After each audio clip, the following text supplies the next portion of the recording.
We come to this feed for magic. We come to the Real Lovers podcast to laugh, to cry, to converse. Because we need that. All of us.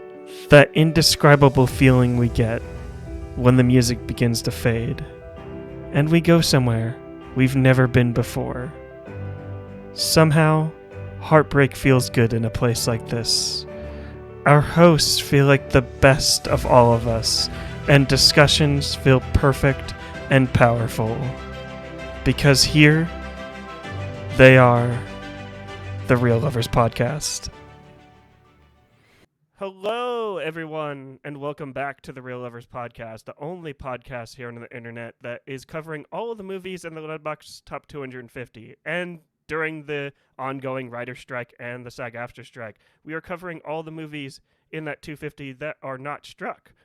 Today on the podcast, we are talking about Yojimbo, the 1961 Akira Kurosawa film. And joining me on this conversation today is Ryan Dunigan from the Old Man Orange podcast and Octorok Talk. Thanks, Marley. Glad to be here. You've been on the podcast before. We're talking about Samurai Rebellion and then the really depressing Turkish film, I believe. I forget what it was called. So 3.5 hours of like, God, that looks sad. Yeah. Oh God, it was Winter Sleep. Is that what it's Winter called? Sleep. Thank you for pulling that out of thin air. Yojimbo, and it's a different type of like depressing, but I generally had a really great time watching it. But we'll get into that.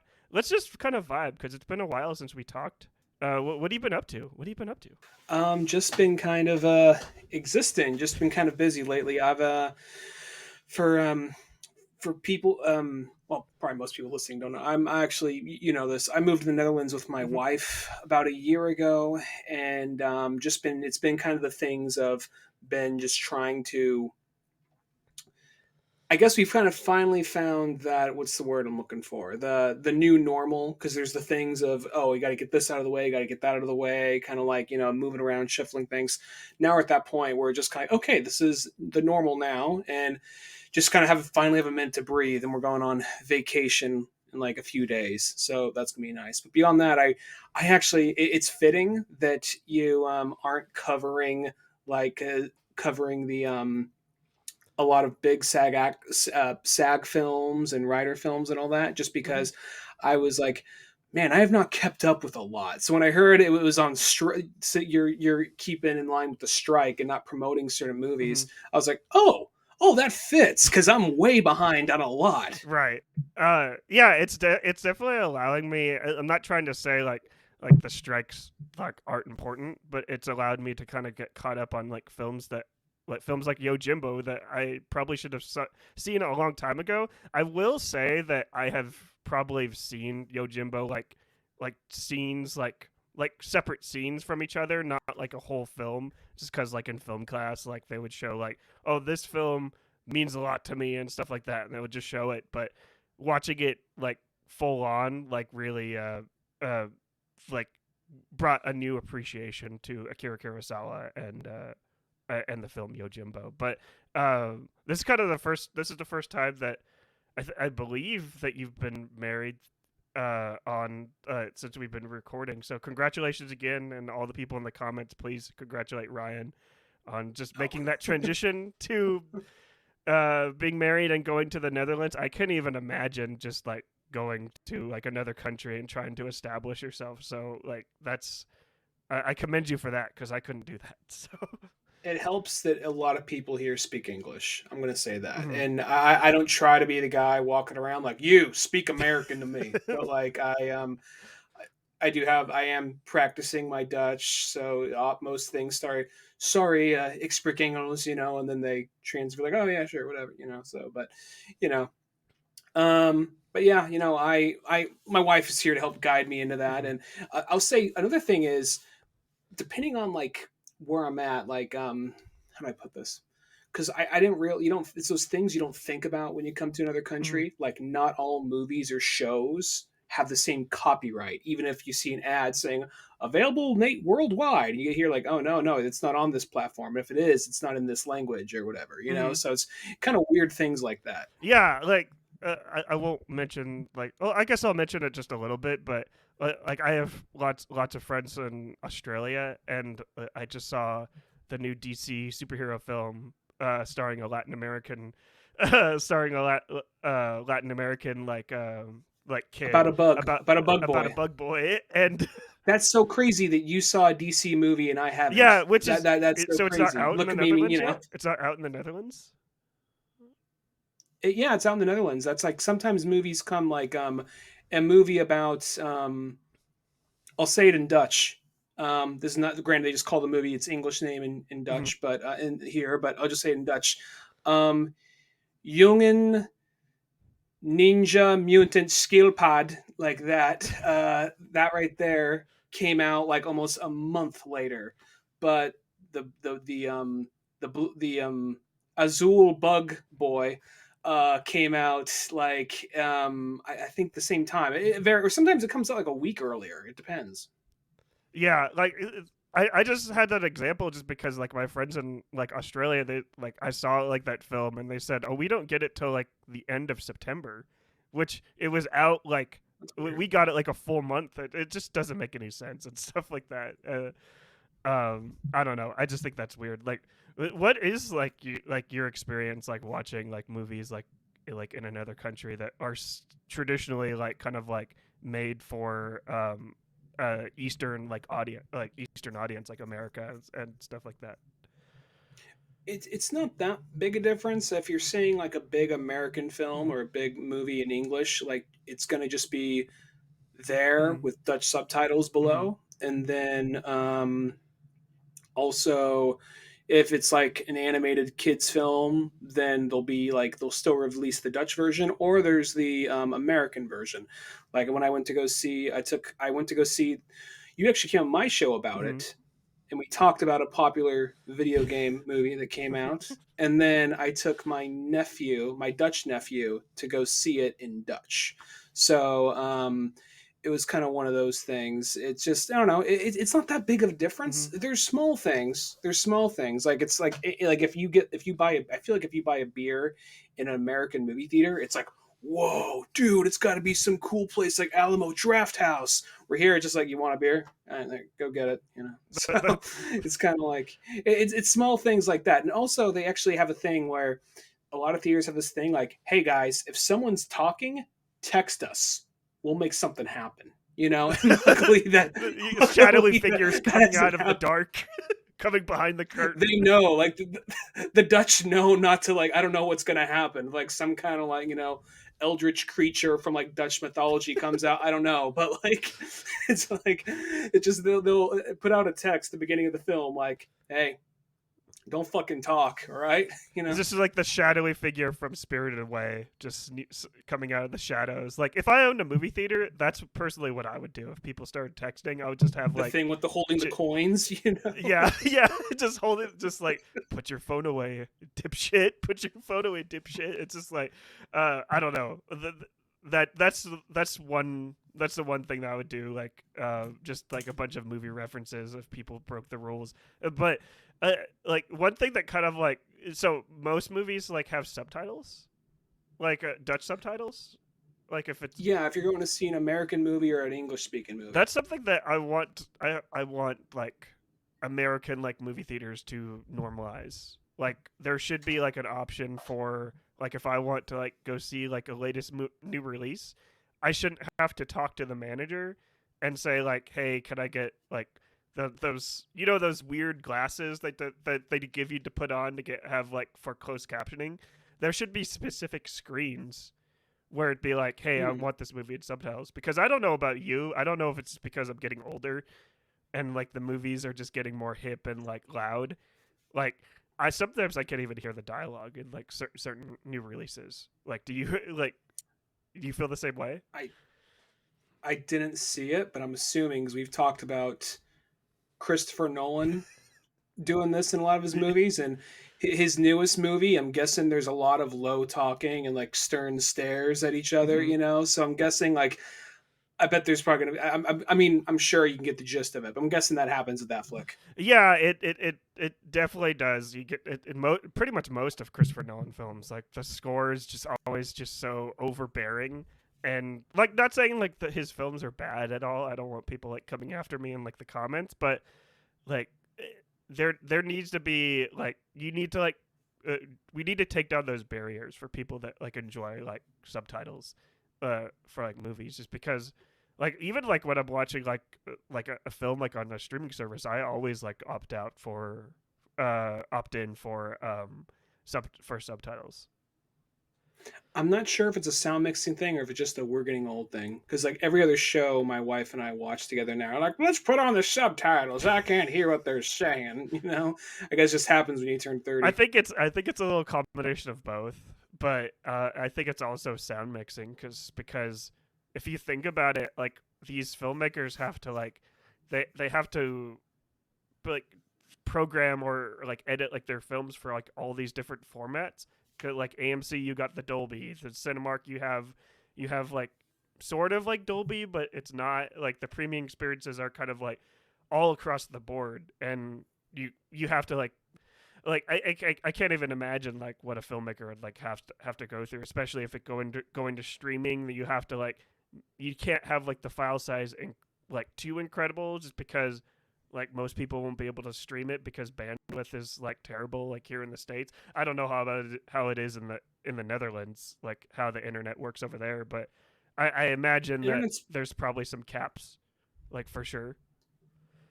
I mean, I haven't really noticed a whole lot with the internet. I mean, it's like well, it's not we don't have LTE Mm-hmm. here, but it works just as fine. So it's it's just basically a lot of the things you think of how America functions, Netherlands functions, only they got like more of a healthy work life Mm-hmm. balance, and then like here even jobs no it's a job we get it we get it this isn't your life we get Work that life balance. so What's we're that? yeah exactly where America is like hey guys this is McDonald's you got to bring your fucking A game so 110% uh, every day on your fifth day. Do it. Ronald's around the corner, all right. You don't want Ronald to come. That statue sitting on the chair. That's not a statue. That's him. He's waiting for someone to fuck up. Well, this is the.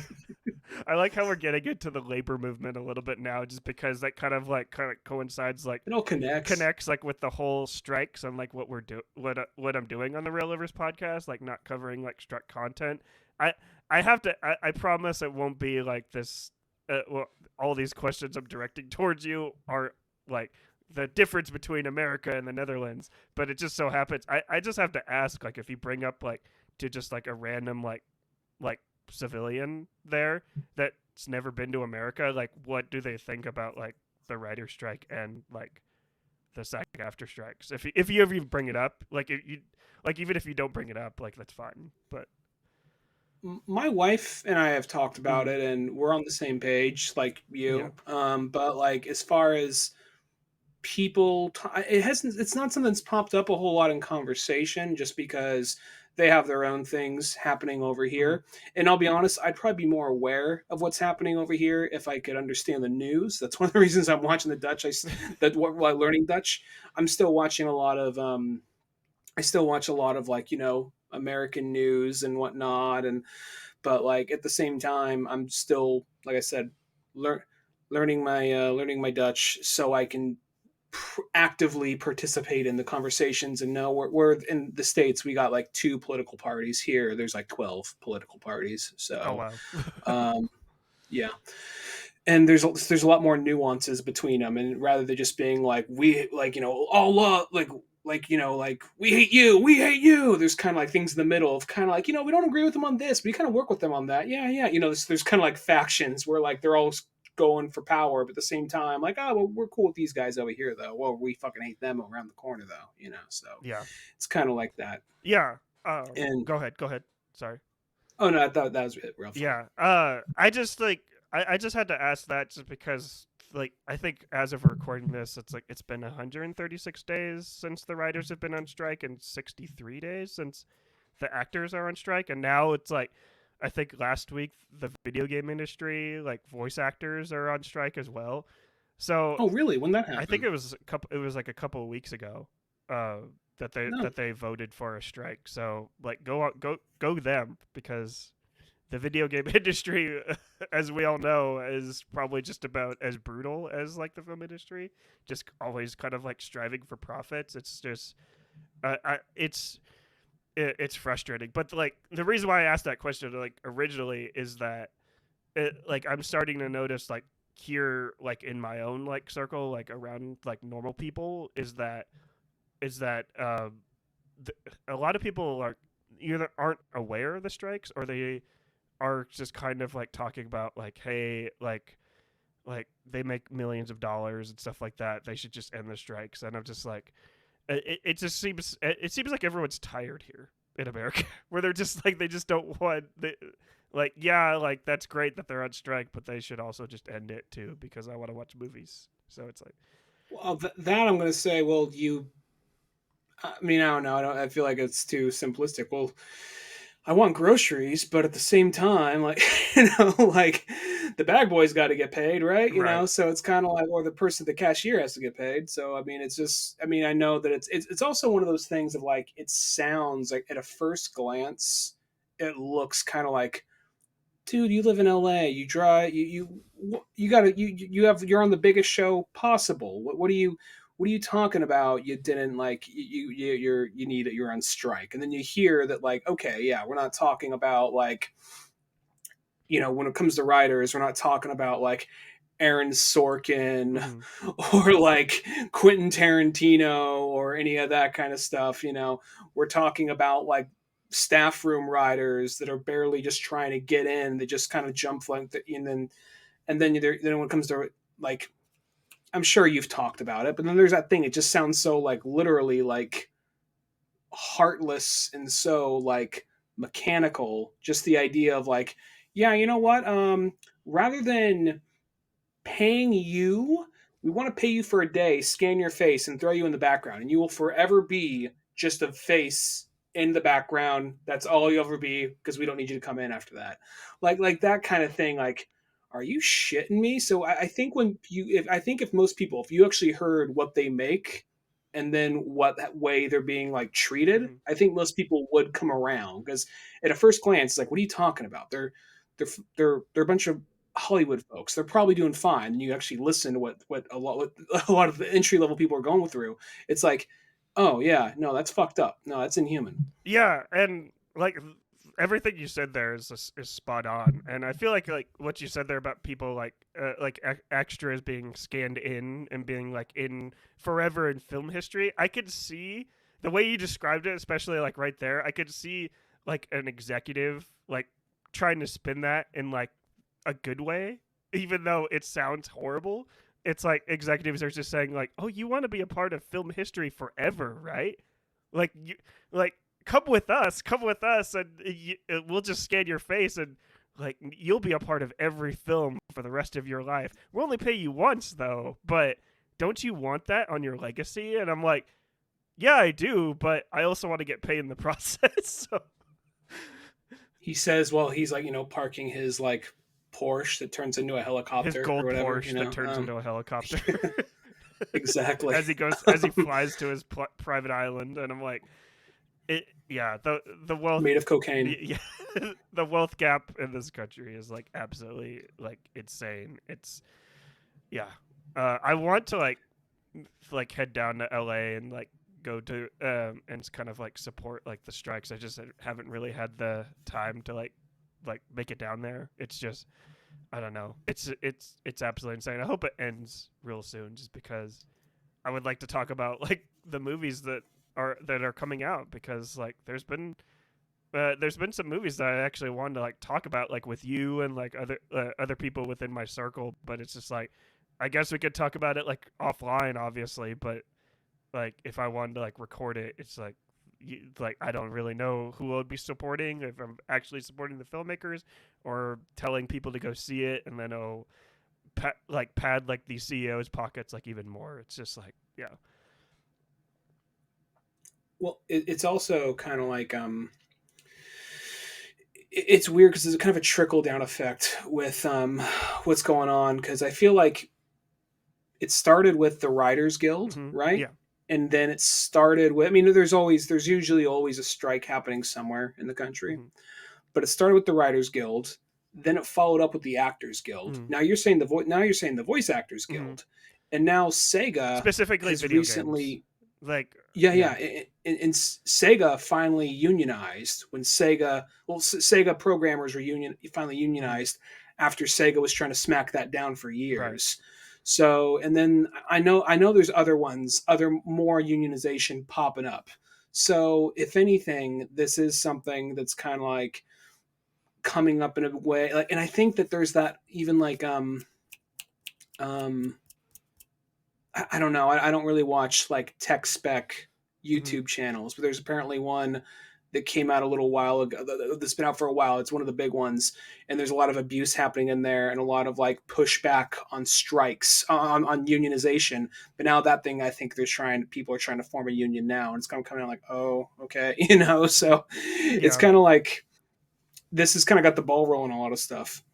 Yeah, for sure. And Hopefully, it goes through. like even like in talking in the like the non-entertainment space, I don't think mentioned this on the podcast, but UPS was also on strike as well.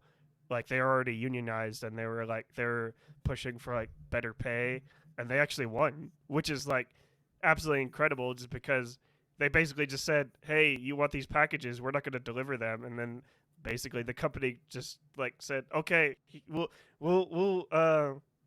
fold on your demands, stuff like that. We'll do whatever you say." Especially like right around the holidays, like those UPS drivers, they definitely like everyone relies on them, and like they should be paid like a living wage. And I'm hoping like you're starting to see it a little bit. Like I think Lionsgate just recently like uh like agreed to the terms of the writers and the actors, and then Neon and A24 were one of the first studios. Like, so I feel like you're really going to see like a rise of like independent, like cinema, like during like these strikes. Like, Yeah, that's a good point because there's a period where I want to say that A24 was one. It was never touched by the strike because they always met those mm-hmm, requirements. And I guess when you make a lot, I mean, they put out some big movies that like get Oscar nominations and wins and all mm-hmm, that. But of course, they also put out some real like fringe, edgy type stuff too. You know what I yeah, mean? So it's one of those things where when I heard that A24 was one that immediately met all the requirements, I'm like, okay, that's good. mm-hmm, So it's going to be kind of like, I mean, keep in mind, I'm someone who likes a lot of genre and I like a lot of like big franchises, but that's not the only thing I like. Despite what but people watch the video version of this, despite what my background is, um, I do like some artsier stuff here and there. So when so I think this might be a good time though for like without talking about any one particular franchise mm-hmm, because it's not just this one or that one. It's a lot of franchises.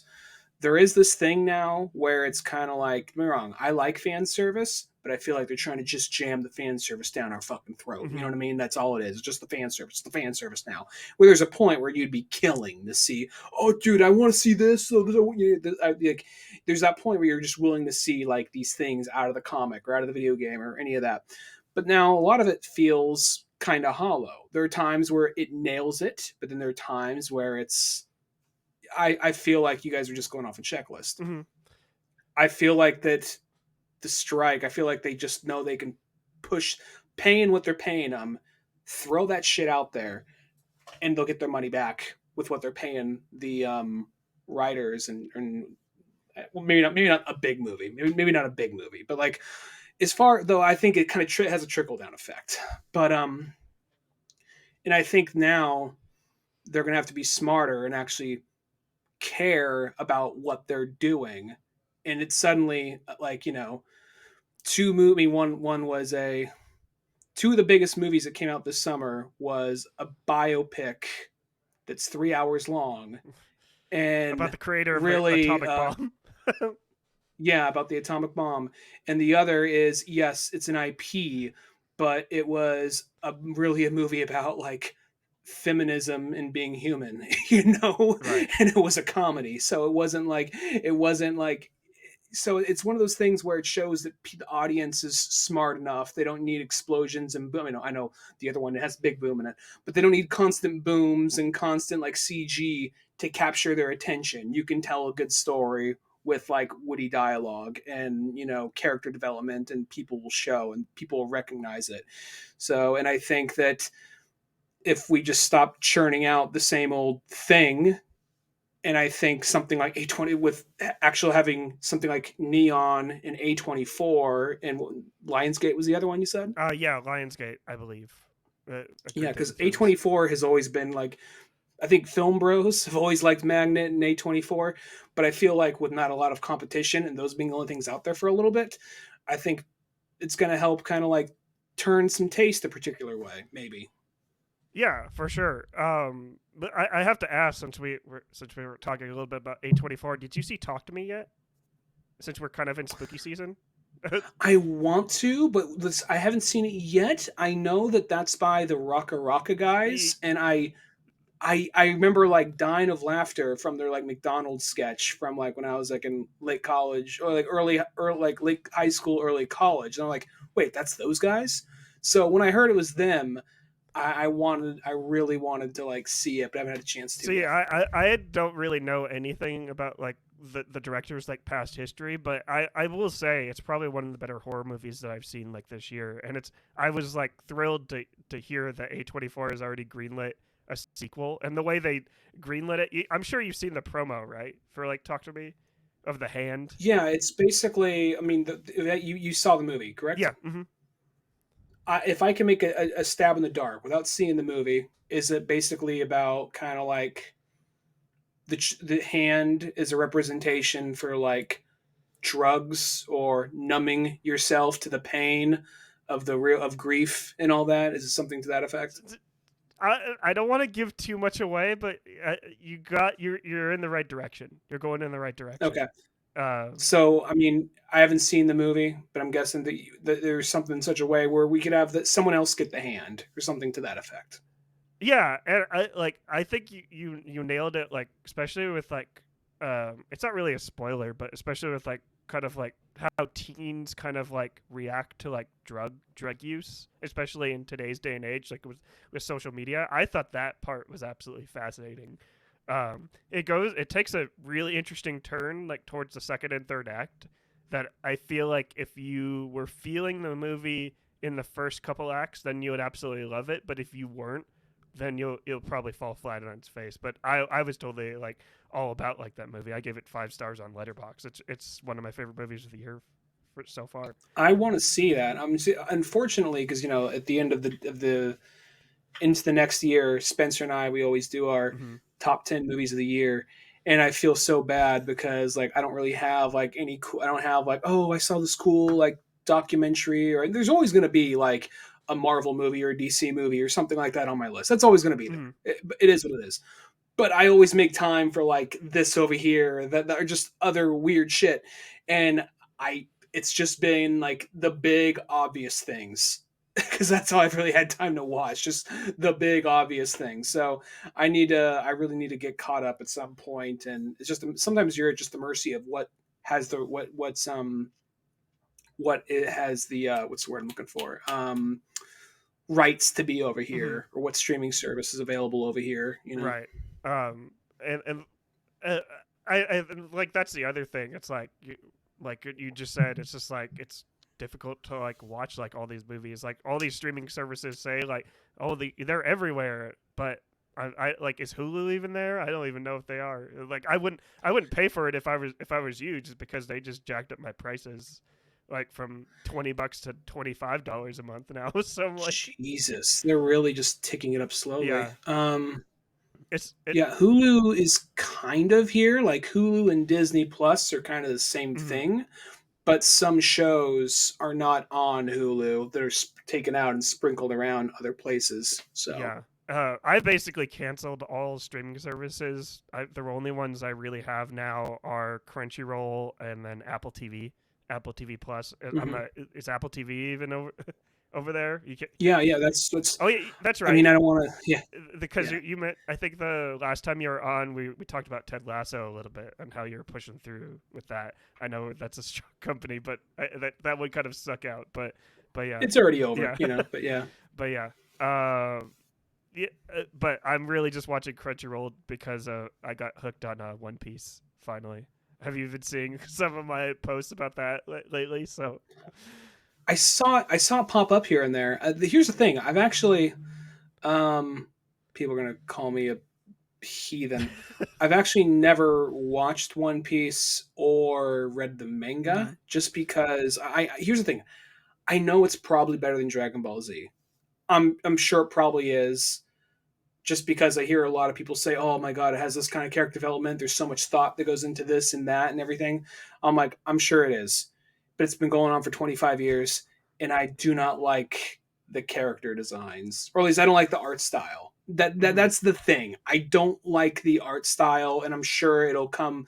There's shows I've seen before that I didn't like the art style, and I warmed up to it. There's a comic, like Dark Knight Returns. When I first read that, I didn't like the art style, but in time I warmed up to it. So over like 1,000+ chapters, I'm sure I'll get used to it. But like at the same time, like that's a big tall order, and I already got like a massive pile of comics I got to finish. So I'm just like, maybe. But I mean, I'm sure I'll check it out to some extent Yeah, eventually. I'm like halfway through like the first season, like 30 episodes in, and I like that's totally fair. Like if you the art style doesn't like vibe with you, like I understand that, but like the art style wasn't really vibing with me as well. But I just started watching because I had a mutual friend that basically just kind of like actually I said mutual. I don't think that you know that, but I think I heard a little bit of that episode actually. yeah, but they just told me to like continue, like keep pushing, and I did, and like the character development is so good, and and just like I love every single character and stuff like that, and just I just like the way everything builds, like everything there's stakes. It's nice to have like stakes in like a show that I'm watching now, especially with the normal stuff that I watch. 1,000 episodes is very it's very like it's hard to like grasp, but I just watch it like one episode at a time, and I'm enjoying like every single episode like so far. Like I don't really want to spoil it like too much, but there was like this battle scene that lasted for like multiple episodes, and it was just probably like some of the more like creative like animated scenes like that I've ever seen. And Luffy is probably one of is probably an iconic character that everyone loves. I love him a lot, but I'm starting to see a lot of like love for Zero as well, especially with like the recent live action like Netflix like show. Hmm. But yeah. But I could see like why like you would kind of like pivot more to Dragon Ball Z because you like the way it looks more, especially as an artist. So Well, it's not even so much like, oh, I'm a hardcore DBZ fan. I mean, when I was younger, I mhm, was. It's more of like, I'll be 100% honest. I haven't even finished Super. It's more of like, I really like Dragon Ball Z. mhm, It has a special place in my heart, but at the same time, I grew up with it. If I just put it on now, I'd be like, what's this shit?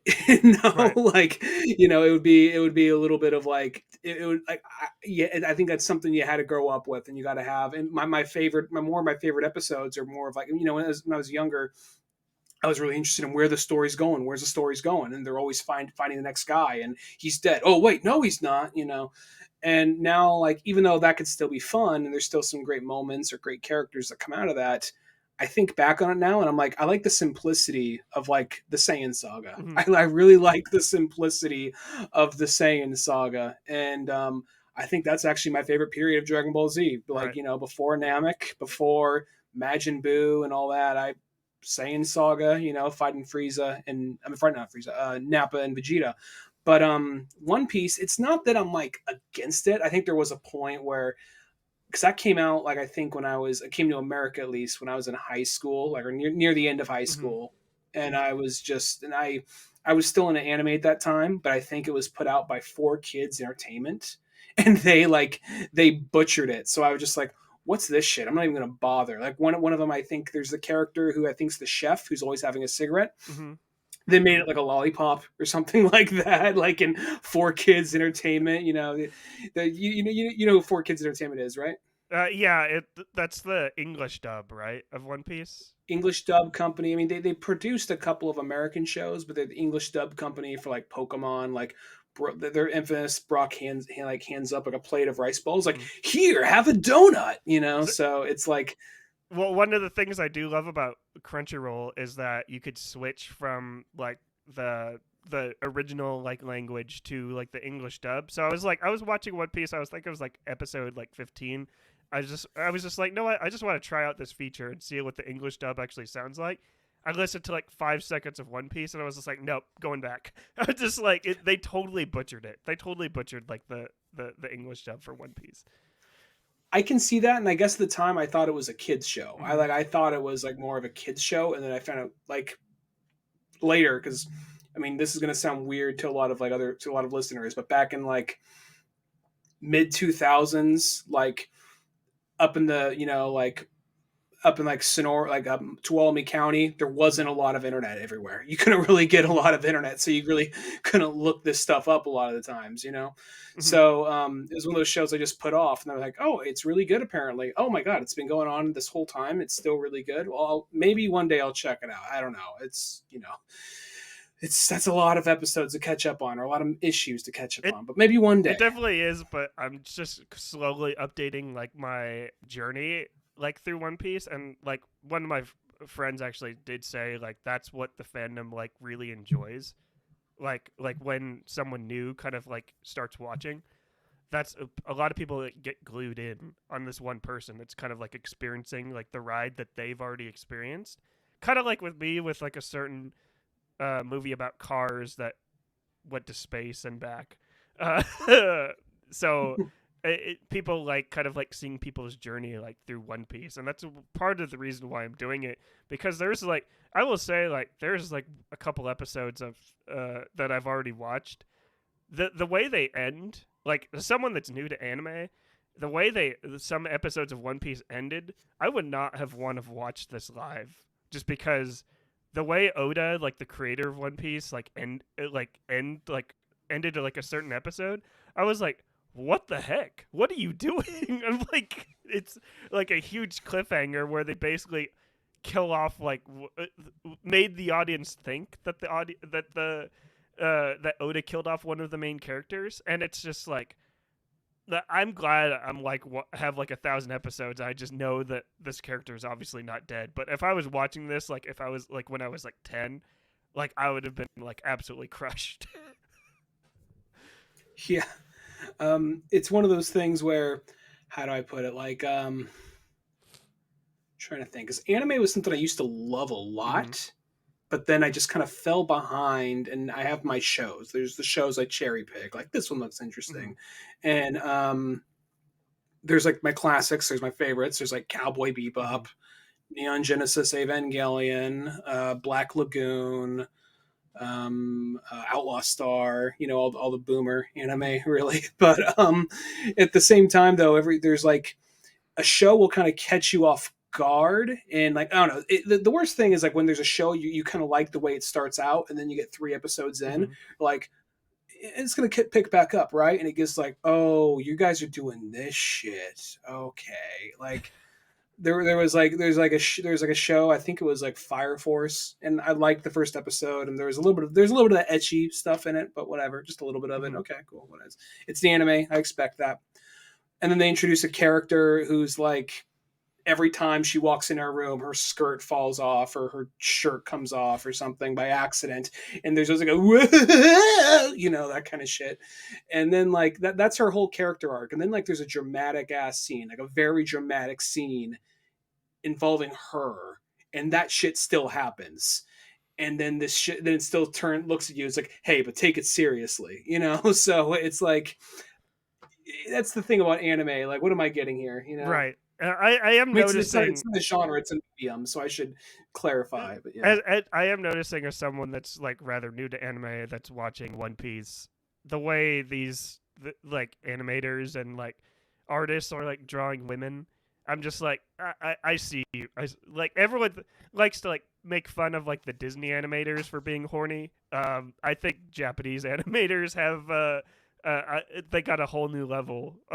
They got a whole new level of horniness. It's like in a way, it's kind of like I appreciate like that sides because at least they're like not they're not hiding like what they truly see, but in a way it's very problematic.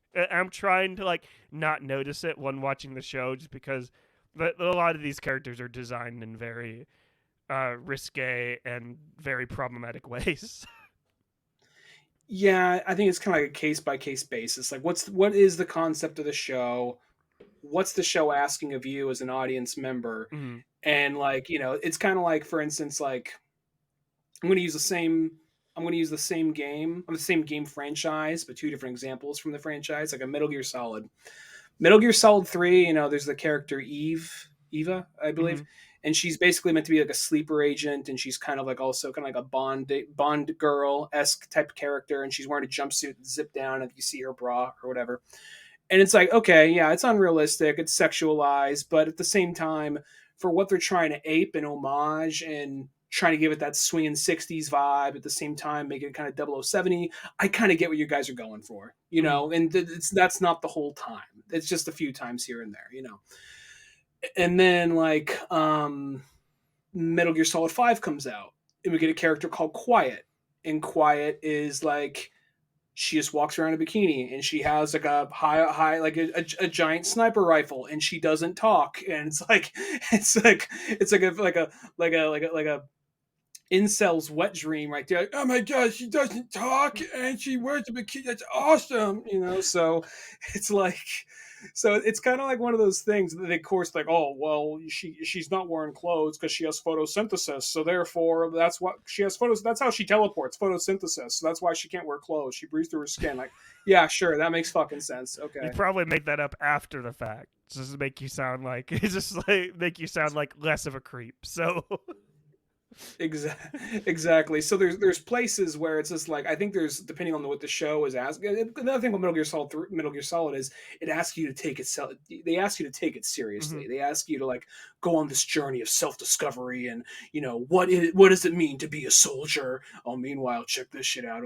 So it's kind of like it's kind of like just it depends on what that I guess depends on the show or what the thing is, and I guess if it's something that I mean, One Piece is something where I guess that doesn't surprise me, but it's so cartoony and over the top. I guess that's I don't know. I haven't seen it, so I can't say. The Mhm. Fire Force thing though was too much for me. I mean, I don't mind a little. I don't mind if there's a character that's like scantily clad a little bit here and there, or depending on what the show is, but it can get like old after a while. Yeah, for sure. And it's definitely like how the characters are presented as well. Like that's like what I like said at the beginning is that like these characters are really well written. Like it like yeah, they're drawn like especially the women characters are drawn in very risque ways, but it was also the early 2000s. Every character was kind of like drawn like that, especially like in anime. So I have to like when watching it, especially the earlier seasons, I have to like I have to remember like this time was different. Like there was no like there was no Me Too era like anywhere in the early 2000s. Like really glad that we're in that era now where people are actually kind of being represented correctly like on screen. But yeah, that's basically that's basically how I'm watching One Piece. But yeah. Well, it's also interesting to kind of bring it back around somewhat to both kind of anime Mm-hmm. as well as kind of like just working rights to a certain Mm-hmm. extent to bring it around. I thought for a long time because a lot of times if an anime is set like centered around like a high school student or like a school, I'm like, I'm done. Mm-hmm. Like it takes a lot for me to go back and like shit because I'm like I don't give a shit. I don't give a shit about teenage problems right Mm-hmm. now. All right, let's because it becomes the same thing after a while. Like, oh, the rival in the class. I wonder if they become best friends. You know. So, but at the same time, I thought for the longest time that was just to reach out to the new generation of kids, and it's not as much. It's actually apparently we think we have a bad, and this isn't me trying to diminish what America has, but like their problem, our problems. But Mm-hmm. apparently, work culture is so like bad and toxic in Japan that a lot of like anime fans, a lot of the biggest spenders in anime are people like their late 20s to like mid 30s, and the reason why there's so many shows based around like high school is because like, man, that was the best time of my life. Mm-hmm. And so it's them kind of like going back and like, oh man, I wish I had like a magical girlfriend and like slayed dragons and shit, or isekai'd somewhere. So I just think that says a lot when it's like, wow, this is the thing that, I mean, this isn't me attacking a whole country or a whole culture, but I mean, as far as like for that to speak to you, that's got to say a lot about like the working conditions and shit that they're going through over there. Well, it's just rampant like consumerism and capitalism. Yeah. Capitalism is the one like economic form that will pretty much destroy any culture that like it will get its hands on. And that is kind of a really clever segue. I don't know why I just revealed that into our discussion of Yojimbo. Yeah. Talking about consumerism and Yojimbo. So it's kind of it And kind it is Japanese too. yeah, it's Japanese, and this film was definitely was released like in 1961, uh, right around kind of like the peak of kind of like it right when consumerism and kind of capitalism was being like introduced into Japan, and like that's kind of like one of the main themes of Yojimbo, of like these two competing sides.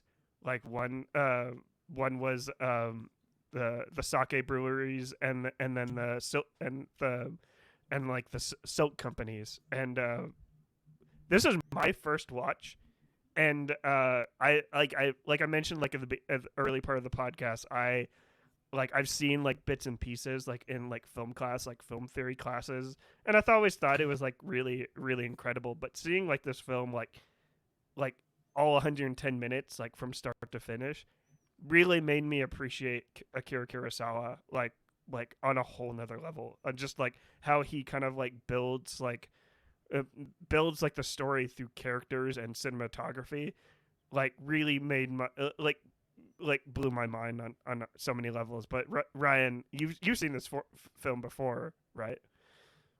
Yeah, I actually saw it like a year or maybe 2 years ago on Old Man Mm-hmm. Orange because Fistful of Dollars is a Mm-hmm. remake of Yojimbo. So we did a compare and contrast episode of the two films. Mm-hmm.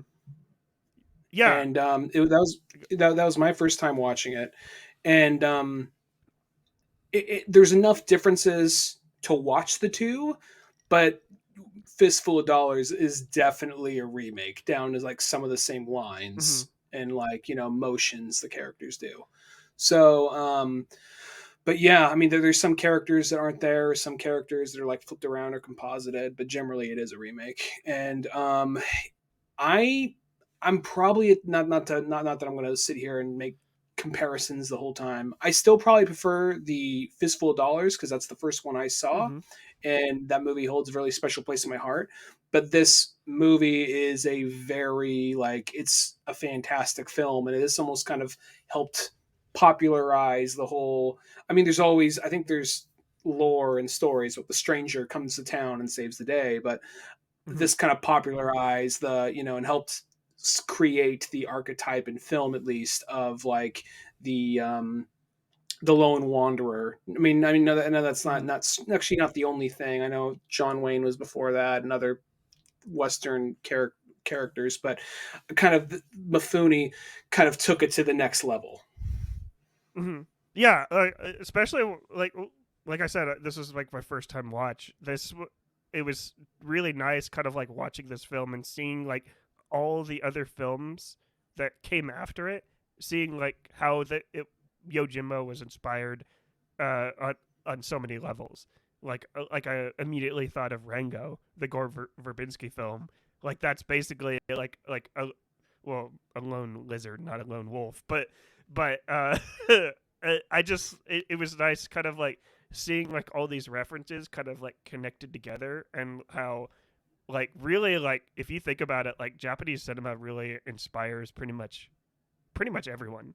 Like if you think about it, like just like some of the more classic films, and I always knew that, but kind of it's nice kind of like seeing like one of those films that would really did like inspire like westerns on a whole nother level.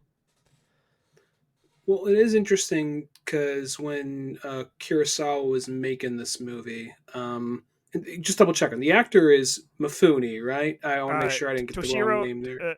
Toshiro Mifune. Toshiro Mifune. What? Yeah, Toshiro Mifune. I Okay, believe cool, I'm cool. saying that right. Yeah. All right. Um, it's kind of interesting how many parallels there are to westerns and samurai stories, Mm-hmm. like how interchangeable they are. Like there was a I haven't seen it, but I mean I think like 10 or 15 years ago there was like a remake of The Unforgiven, but samurais, starring Ken Watanabe. So and even when Kurosawa was making this movie, he said I want to make a it's kind of weird how one thing inspires the other, dominoes, and Mm-hmm. does this big circle back around. He said, I want to make a samurai movie that plays by the rules of a Western. Mm-hmm. And then an Italian dude named Sergio Leone saw that and says, dude, I want to try that out. And then that created the whole like down and dirty, like spaghetti Western genre, you know? Yeah, exactly. And like especially like just like the opening shot of this film is absolute like where you see like a wide shot of like this town. Like I'm assuming like the way it's shot, you're seeing it from the samurai's like point of view, and how I love like kind of like the symbolism that wind kind of like plays like on this film, on how it's just kind of like it's a kind of like a quiet disruptor, quiet destruction, and it just seeing like this wide shot of like this town, like something is up, like something is up here, like it's definitely not like having like it's not like a happy-go-lucky like town, like just like with simple images. That's what I loved about it. The winds of change, basically, Yeah, kind of yeah, thing. And he always has his hands like in his kimono, and the sleeves are empty, so so he's always looked like he's kind of relaxed, but he's kind of like always itching, like he's ready to go. yeah. And then like the sleeves kind of illustrate the wind Hmm. too, to some extent. And there's also just the small things, because it's like I said, I prefer, I like Fistful of Dollars more because I just think I saw that one Hmm. first, but I think this one has more subtleties in like what the characters, like small characters of what they're doing, just in the background, like, Yeah, and more like full on circle back, more full on circles. Um, for instance, like like the dog just runs by with like with a hand in his mouth, like, oh, there he goes. All right, let's see what's over here. right. I love that like shot, because like one of the things that I mentioned on my Letterboxd review, I love that what Kurosawa like did like with this film. Like yes, it's a very serious like story that he's telling, but I love that he kind of like just kind of wove in like elements of comedy like somewhere in there. Like you just mentioned like the dog, like when Sanjuro is going into like this town, he just the first thing he sees is like this dog with a hand in its mouth, and like that for an audience is like immediate, like like you already saw that like something was up with this town, but it releases some of that tension of like, oh, like that's like why would a dog be carrying like a hand, like I chuckled a little bit when I saw it, to be honest. And like what you also mentioned too about kind of like how his character is like shrugging. Watching the special features on the Criterion Blu-ray that I now own of Yojimbo, apparently Akira Kurosawa, uh, uh, he basically told Toshiro to find a mannerism like in his character, because that's something that the audience kind of like can like hold on to. And he basically just came up with like shrugging, because he's a lone wolf, and just kind of like assumed like the character would have fleas.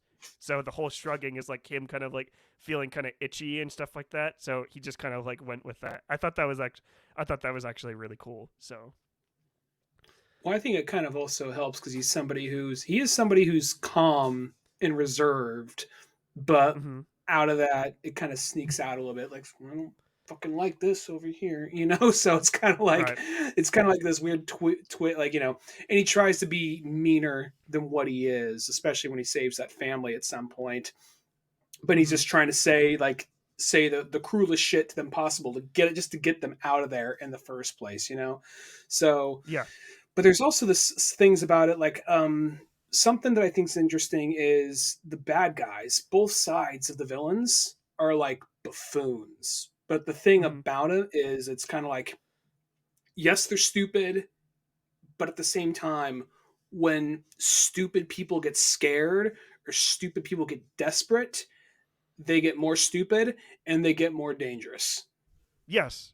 Like, I just because someone's a coward doesn't mean they're not dangerous. exactly. This is where I started loving the film. Like when I started when loving the film even more when I start when Kurosawa shows both sides.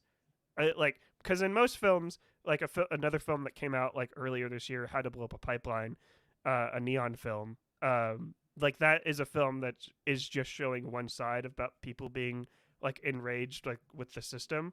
What Akira Kurosawa does like here is that he's showing like both sides on how they're living and how like they're struggling. So you're feeling sympathy. You're not feeling sympathy for one side and feeling like, oh, I hate like that side. Like you see what I'm saying? It's not Yeah. one sided, and that kind of falls in line with like the main character, where he doesn't necessarily agree or disagree with either side. He's totally in the gray. He's in the gray area. And I know that's like, especially on social media, like now, like you got to be like one side or the other, which is probably the reason why I'm not on social media all that much anymore, just because it can get rather like toxic. But I appreciated like Kurosawa's kind of like vision on how he like just kind of like addressed like the bad parts, but also like these people on this side are also just as bad. Mhm. Yeah, it's one of those things where I guess, well, it also seems like it's two industries. It's like the sake brewer and the silk maker. Like, it's just these Mm-hmm. two industries that I don't really know. I know sake is obviously really big in Japan. I'm not sure where silk stands, if that's like a representation of wealth or something like that. I really don't know Mm-hmm. where that stands in Japanese culture. But it just feels like these two industries were just basically, if they just did what they did and weren't in the middle of a dick measuring contest, everything would be fine. But because Mm-hmm. they're being petty and because nothing's ever enough, it's their conflict which is destroying everything else around them.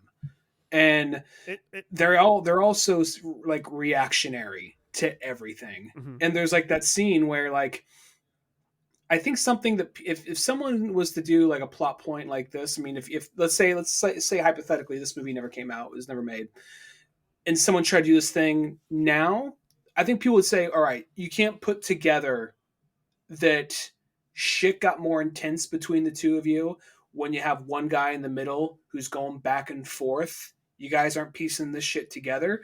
But the way they play Mm-hmm. it off, it's believable. Like, oh, I believe this guy can fool these idiots here. I can totally Mm-hmm. believe that, you know? So, and, but even though they're idiots, some of them, not all of them, some of them are just like, oh, I'm the dopey guy with the buck teeth. Mm-hmm. But some of them are like, oh, this is someone. Well, even that guy has a little bit of like, he helped someone carry like something out of town for a minute. Like, oh, I'll help you out. Okay, you know. So even he has kind of a little bit of like a little bit of personality. But then there'll be like some full turn, like circles, like characters that you would assume would just be there just to be a slot for that, like fill in the slot for this villain. Mm-hmm. They kind of have a moment here or there where I'm like, oh, I wasn't expecting that. Mm-hmm. Yeah, it's the power of manipulation. That's what I got from it. Just because it's basically like Senjuro's like willing to kind of like agree to terms on like both sides and kind of infiltrate like and take down like their like issues like from within, and like that like it made me kind of like think a lot of like how this movie is so timeless as well, on how like someone that is like right in the gray area, and that kind of like getting into like a certain situation, and kind of like making like that situation even worse, where it's like when in reality like they're like, you know what, maybe they're uh you see what I'm saying, Well, it's kind of like able to like pinpoint the weaknesses of both sides mm-hmm. and like surgically kind of like deconstruct them in Mm-hmm. some way. Yeah, for sure. Like I think like the scene I'm thinking of specifically is like when he's sitting on top of that tower. It's like a brilliant shot where he's sitting on top of the tower and he's seeing both sides like go at it, and he's just sort of just like laughing at them, like going back and forth, where he's just kind of like the these guys are like idiots, like going, and he's just kind of like chilling back, like looking at like the destruction, and just like it's complicated. It's a complicated situation for him. So Well, it's also that's shot right there. That seems like something that would be like on the cover of like top 200 like Japanese films ever made, or mm-hmm. top 200, like it seems like it'd be something kind of like that shot of him on the water tower smiling looking down with all these other soldiers about to clash. That's just a very iconic image right there, Mm-hmm. you know. And I think that this movie just has like, there's some things about it, like even though the guy's kind of like a shitheel, there are things like just imagery that at the time, I'm not sure if it would have been wild or crazy or like really stylish at the time, Mm-hmm. or if it was just like we're just not expecting it, so maybe it just pops up that way to us. But like, there's the guy who is the right hand man of, I believe, I don't remember. I don't remember. Like, I remember the characters, but I don't remember. Were they Saki or were they Silk? I can't remember. But there's the It's guy who was Sake, I based believe. I think that's it. with the gun, dude with the gun. Yeah, I believe so. Yeah, because that guy was always had a gun, and he was like a young, youthful guy. Mm-hmm. And granted, Tirsho Mifune, he's not super old, Mm-hmm. but he's not like the youngest guy. So the idea that he's kind of been around the block the whole time, and this younger guy thinks he's seen everything, and he's got a gun, so look out. He's with the new times. Mm-hmm. So, and there's even like, even though he like we can go into spoilers by this point. Do you Yeah, think, we or could go would you into want to like? spoilers. What the film is from 1961. I think it's. People had a minute to see it. Yeah, Yeah. it's. So It, I've had my minute to see it. I've seen it. Everyone else has seen this film. Let's go into spoilers. That's fine. Mm-hmm. so when that dude dies, Mm-hmm. it's one of these things of like, because he's kind of like the cocky guy. He's like the guy we have to worry about. Mm-hmm. And then it's kind of one of those things, like I know that because he, after he heals up, he comes back to town, he comes to fight them all off because he manipulated them into killing the others. It is kind of funny because he was given a smaller blade at some point, Mm-hmm. and he throws that at his gun, and it's like, knives, my only weakness to my gun. But at the same time, it's like one of those things, like he comes back, that Well, guy's no, still alive, he's not down to interrupt. Like he throws like the knife and hits into him his. in the, and like basically the gun like goes up so it doesn't shoot like our Yeah, main yeah, protagonist, which is it's such a brilliantly like designed like scene. I think, where it's like, yeah. how do you like the most common like debate on the internet? It's like bringing a gun to like a knife fight is probably like one of the worst things. Kurosawa just proved that wrong, like with that scene right Yeah. there. So it's like, if you can make it believable, that's another thing this movie does. It makes like what you could like because these guys, the people in the movie are fucking idiots, Mm-hmm. and I feel like if you try to explain it, so this guy he's going back and forth. They know he's going back and forth, but he's making them fight each other. Like, why don't they put that together? Mm-hmm. Well, yeah, but you watch the movie, like he makes it believable. Right. I can believe this guy can do that to these people.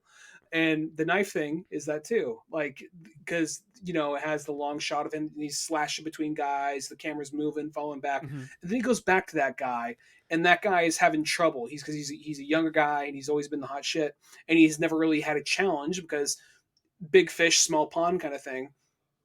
And he's just now realizing this. He's dying, and he's just now realizing I am fucking dying. And then he thinks I can maybe get a shot off on him, and like Mifune gives him the gun. He's like, please, I'm not gonna do nothing. Just give me the gun. And he's like, he can't properly aim the gun, and Mifune's just looking at him like, I got you in your gun arm, dude. You're not gonna do it. And he can't even properly aim the gun. And he dies like Right. face down in the mud.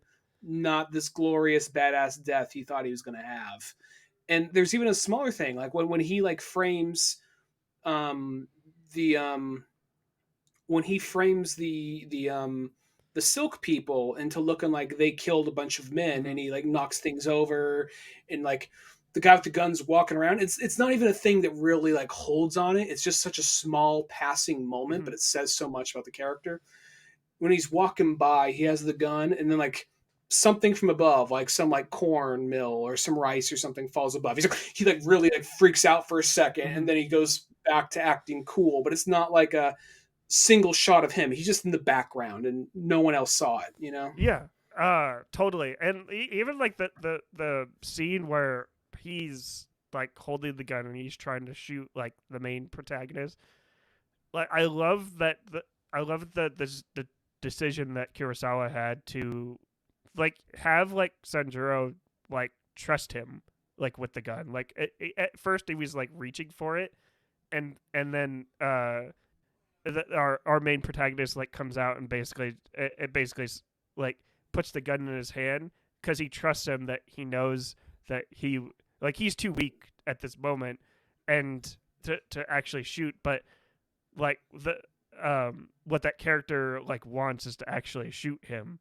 It's just like I don't know, it's just brilliant that because in normal like action movies or westerns like that you would have like the main protagonist like just off him just like that, but he like that's not honorable like enough for Sanjuro. And like I know like Sanjuro isn't like not his name, like we don't actually like know like who this character is, but I love like the reveal of like that name of it's I'm probably gonna butcher this, but it's his full name is Sanjuro Kuwabataki, and that translate in from Japanese to English 30 years old mulberry field, which is the first shot, which is the first thing he sees before walking into town. The time when he was at peace. I just love that. Like that's kind of like how Kurosawa births this character. I think that's really great. It's not to reference like a struck film, but it's kind of like how Han Solo got his name, but in a better way. So Yeah. Like, yeah, no, that's a good point right there. But it's like even like when when he passes through that field, like there's even that moment where he sees like that there he's not like just when you think about it, just kind of funny, like a family's having a domestic dispute. He's like, yeah, I'm gonna get some of this water. You cool with that? All right, cool. I'm like, I want to follow my dreams, Dad. Like, get out of there, whatever. And then like I kind of totally forgot, but that guy he spares at the end, mm-hmm. that's the kid Yeah, from that the that's ran the off. Yeah, I totally forgot about that by that point. I was like, oh yeah, all right, yeah. Look what your dreams got you. Yeah, fuck you. Get out of here. yeah. He lets him live on the basically for on the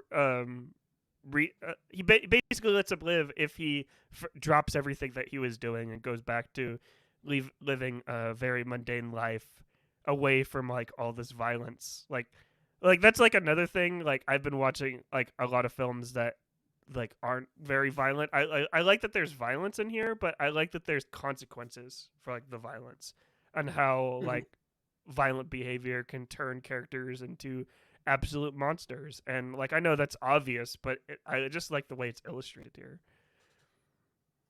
Well, there's also a small thing with that. You know, the Silk people were obviously bad people, Hmm.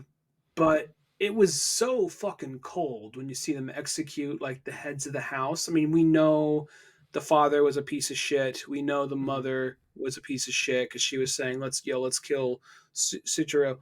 Let's kill him the second we don't need him no more." Hmm. And but when they're all coming out and they kind of kill them off one by one, he's just like, "We killed your wife. Now we're gonna kill your kid." He's like, "No, no, no, no, no. Just take my land. You guys already won. You already won. Just take my land. Let the kid live." And they kill him. And then, like, the kid is processing it, and he's not calling him like father, mother. He's calling him mommy, daddy. He's a full grown ass man, but Hmm. he's still like, to him, it's just like he's like a man child, and he too is just processing what the hell just happened. Yeah, totally.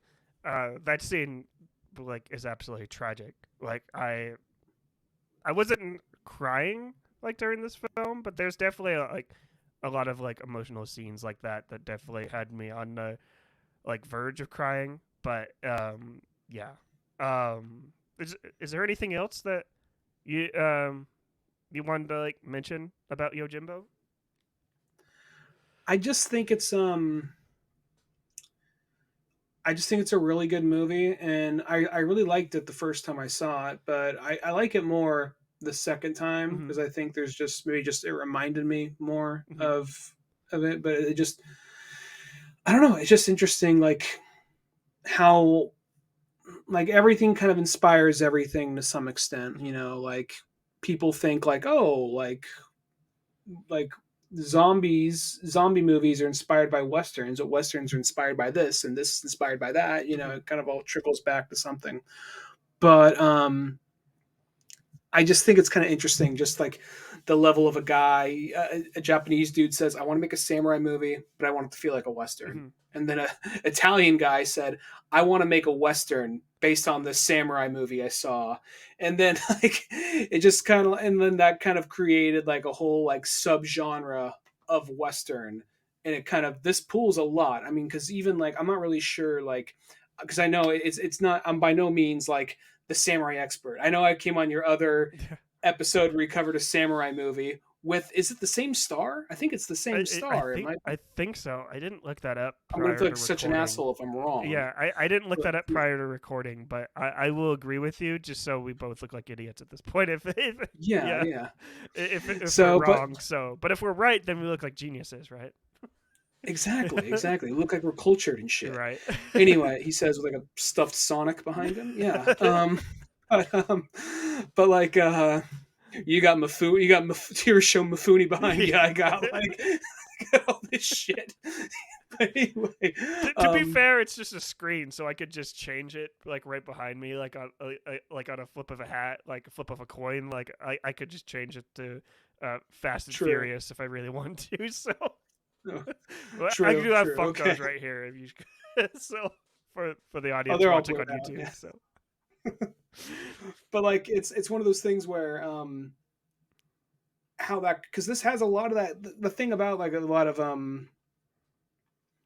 because the thing a lot about a lot of 50s westerns, yeah, sure, they had a lot of guys killing indiscriminately, and it's just good old US of A John Wayne style type of hero mm-hmm. type of deal. But then these guys, they were a little dirtier, they were a little grittier, and we actually saw more consequences of like the death and the violence. Before you just like shoot them, they do this and they fall over. Mm-hmm. And then in a lot of like Sergio Leone movies, we actually saw like the blood splurts, or we saw actual blood on it. Now that seems so tame, but at the time it wasn't. And it all kind of started with this movie Mm-hmm. to a certain extent, so, and that level of grit is there. And I'm not sure if, I haven't seen that many black and white samurai films, but from the ones I have seen, I don't know if they got, because I think it's like even that the part where you saw the dude's arm get lopped off, down to the point where it's black and white, but you can still kind of see the meat in the bone Hmm. as it hits the ground. You know, which for the time that had to be shocking. Well, yeah, watching the behind the scenes, Kurosawa said that he wanted like the blood to like stand out, like like even like in a black and white film. And I watched it on the 4K Blu-ray. Like, by the way, I didn't mention this already. Like this is just me, just like get to praise like what the Criterion what Criterion is actually doing like with movies like this. The remaster is absolutely fantastic. I have friends that have seen like the 35 millimeter, uh, like actually like presented like with a packed audience in a theater, and I'm totally jealous of them because I would like to see like be in a theater like people reacting to like some of these shots and just like some of these moments that happened in this film. Yeah, no, that'd be it is always kind of fun. Like when you know there's something, it's kind of like when you're talking about One Piece to a certain extent. I know Mm-hmm. I mean, very different type of story, Very but different. kind of like you know this is coming up, you know that's coming up, and it's kind of fun to see someone else's reaction. I Mm-hmm. mean, you hope they're gonna like it, but when they do like it, it feels so rewarding. It's like when it like yeah, it's a struck movie. But when my actually my wife and I went to go see the first Into the Spider Verse, Mm-hmm. she wasn't that interested in seeing it. She's like, I'll see it because I love you, and we'll check it out. Sure, it'll be okay, you know. And then like she's not dismissive about that to everything, but she's like, it's a Ryan movie. We'll check it out. I'm sure it'll be okay, you know. And then she was like crying by the end of it, and she like was totally invested in that. She's not like that with every like superhero movie, but for that one, she was like just totally in. Mm-hmm. So, and it's kind of one of those things like where you get to see that, you get to see other people kind of get into this thing. It's just always kind of like a rewarding feeling. So for something like this, I'm not. This might be more of a film fan kind of thing, but at the same time, it would be cool to see that for this. Yeah, for sure. But yeah, my final thoughts though for on Yojimbo, I absolutely like adored like this movie watching it. I love that it's like a story about like loneliness, on how like this character that's just kind of like walking lonely like through like through like this wasteland and stumbles on like a town, and how he kind of like affects like this town on like a whole nother level than they were already experiencing. Like they weren't like obviously like I mentioned at the beginning of this discussion, like this town was obviously like on bad terms like already uh like because of capitalism, but like this character obviously didn't help, but in a way he kind of did. Like that's kind of probably a weird way to like uh kind of like put that, but I just like that a loner can come in and kind of like affect like a group of people like in a certain way. I thought that was actually really great, and also I loved kind of like I liked the whole aspect of like winning, like these two sides had, like each side like they felt like it's a conversation on like the culture of winning. Like each side wanted like their side to be come out on top. Well, this nameless protagonist is basically just like, I'm just here, guys. Like like it's just I thought that was actually beautiful the way they represented that. But what are your final thoughts on Yojimbo? I know you already stated them, but Oh, well, you kind of you said it far more eloquently than I did, and I think that's a really good point. I guess the idea of being so focused on, I know it's literally in the context of samurais, but being so focused on winning, you forget to look around you, mhm, and the thing you didn't account for is the thing to bring you down. mhm. So like in that context, yeah. And yeah, I liked it the first time I saw it, but I like it even more the second time I saw it. And yeah, I think if you're really interested in, I think this is an important part of film history. And I think if you are really into film, check it out when you can. You know. For sure. Definitely check it out on the Criterion channel or pick it up at local Barnes and Noble. It's so weird that Barnes and Noble carries It Criterion. borders It's so it's so weird. Yeah, but yeah. Suncoast Video Yeah. paid $35 for like a single disc version of Wolverine Origins. Totally. Um, but yeah, that's pretty much our conversation on Yojimbo. Check it out. But to see what we're going to be talking about next week, stay tuned. But Ryan, where could the good people find you online? Online, I'm actually like you. I'm hardly on social media anymore, but I am on. I'm not.